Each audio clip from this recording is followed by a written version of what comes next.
പനീർ ഇത് നമുക്ക് പൊരിക്കാം. ഇത് പൊരിക്കുകയോ എനിക്കറിയില്ല കേട്ടോ. ഞാൻ യൂട്യൂബിലൊന്നും നോക്കിയില്ല കേട്ടോ. ഞാൻ ഇത് പൊരിക്കാമല്ല. പൊരിച്ചാൽ ഉരുക്കി പോകുന്ന എനിക്കറിയാം. പാലിൻ്റെ അല്ലല്ലോ ഇത്.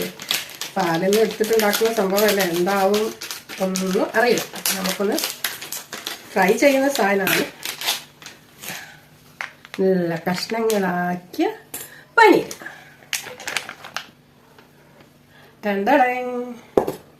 കോപ്പൻ്റെ അവിടെ വെച്ചതാകുമ്പോൾ നമുക്ക് പരത്തി വെച്ച് കൊടുത്തിട്ട് ഓരോന്നായിട്ട് പരത്തി വെക്കാലോ.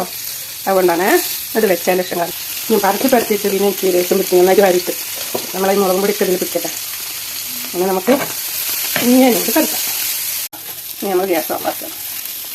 കഴിഞ്ഞ് പപ്പടം പൊരിച്ച് ഹലോ പെൻസിൽ ഒഴിവാക്കാനാണ്. രസമുണ്ടല്ലോ പൊരിച്ചിട്ട്.